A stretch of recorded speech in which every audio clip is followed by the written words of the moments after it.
Hi ಸ್ನೇಹಿತರೆ, ಎಲ್ಲರಿಗೂ ನಮಸ್ಕಾರ. ಇವತ್ತಿನ ಒಂದು ವಿಡಿಯೋದಲ್ಲಿ ದಾವಣಗೆರೆ ಅಂಗನವಾಡಿ ಟೀಚರ್ ನೇಮಕಾತಿ 2024 ಅರ್ಹತೆ ಹೊಂದಿರುವ ಅಭ್ಯರ್ಥಿಗಳು ಅಧಿಕೃತ ವೆಬ್ಸೈಟ್ಗೆ ಭೇಟಿ ನೀಡುವ ಮೂಲಕ ಈ ಹುದ್ದೆಗಳಿಗೆ ಅರ್ಜಿ ಸಲ್ಲಿಸಬಹುದು. ಈ ಹುದ್ದೆ ಬಗ್ಗೆ ಸಂಪೂರ್ಣವಾದ ಮಾಹಿತಿ ಕೊಡುತ್ತೇನೆ. ವಿಡಿಯೋ ಸ್ಕಿಪ್ ಮಾಡದೆ ಕೊನೆ ತನಕ ನೋಡಿ. ಇಲಾಖೆ ಹೆಸರು ಮಹಿಳಾ ಮತ್ತು ಮಕ್ಕಳ ಅಭಿವೃದ್ಧಿ ಇಲಾಖೆ. ಹುದ್ದೆಗಳ ಸಂಖ್ಯೆ 237. ಹುದ್ದೆಗಳ ಹೆಸರು ಅಂಗನವಾಡಿ ಕಾರ್ಯಕರ್ತೆಯರು, ಅಂಗನವಾಡಿ ಸಹಾಯಕಿಯರು. ಉದ್ಯೋಗ ಸ್ಥಳ Davanagere. Application mode online mode ಆಗಿರುತ್ತದೆ. ಅಂಗನವಾಡಿ ಹುದ್ದೆಗಳ ವಿವರ ನೋಡೋಣ. ಅಂಗನವಾಡಿ ಕಾರ್ಯಕರ್ತೆಯರು 39 ಹುದ್ದೆಗಳು. ಅಂಗನವಾಡಿ ಸಹಾಯಕಿಯರು 198 ಹುದ್ದೆಗಳು. ವೇತನದ ವಿವರ ನೋಡೋಣ.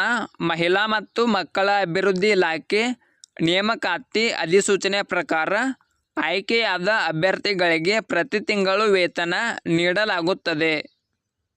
ವಯೋಮಿತಿ ನೋಡೋಣ. ಮಹಿಳಾ ಮತ್ತು ಮಕ್ಕಳ ಅಭಿವೃದ್ಧಿ ಇಲಾಖೆ ನೇಮಕಾತಿ ಅಧಿಸೂಚನೆ ಪ್ರಕಾರ ಅಭ್ಯರ್ಥಿಗಳು ಕನಿಷ್ಠ 19 ವರ್ಷ ಮತ್ತು ಗರಿಷ್ಠ 35 ವರ್ಷ ಮೀರಿರಬಾರದು. ಅರ್ಜಿ ಶುಲ್ಕ ನೋಡೋಣ. ಯಾವುದೇ ರೀತಿಯ ಅರ್ಜಿ ಶುಲ್ಕ ಇರುವುದಿಲ್ಲ.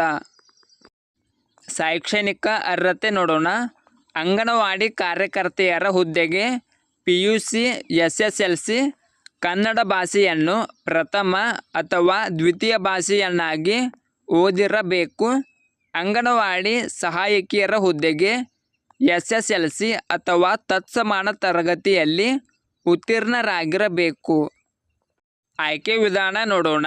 ಮೆರಿಟ್ ಆಧಾರದ ಮೇಲೆ ಅಭ್ಯರ್ಥಿಗಳನ್ನು ಆಯ್ಕೆ ಮಾಡಲಾಗುತ್ತದೆ.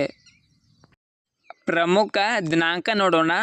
ಆನ್ಲೈನ್ನಲ್ಲಿ ಅರ್ಜಿ ಸಲ್ಲಿಸಲು ಪ್ರಾರಂಭದ ದಿನಾಂಕ 6/8/2024. ಆನ್ಲೈನ್ನಲ್ಲಿ ಅರ್ಜಿ ಸಲ್ಲಿಸಲು ಕೊನೆಯ ದಿನಾಂಕ 9 ಸೆಪ್ಟೆಂಬರ್ 2024. ಈ ವಿಡಿಯೋ ಇಷ್ಟವಾದರೆ ಲೈಕ್ ಮಾಡಿ, ಶೇರ್ ಮಾಡಿ. ನಿರಂತರ ಉದ್ಯೋಗದ ಮಾಹಿತಿಗಾಗಿ ಸಬ್ಸ್ಕ್ರೈಬ್ ಮಾಡಿ. ನಾವು ಹಾಕುವ ಎಲ್ಲ ಹೊಸ ಅಪ್ಡೇಟ್ಗಳು ನೋಟಿಫಿಕೇಷನ್ ಮೂಲಕ ಬರುತ್ತವೆ.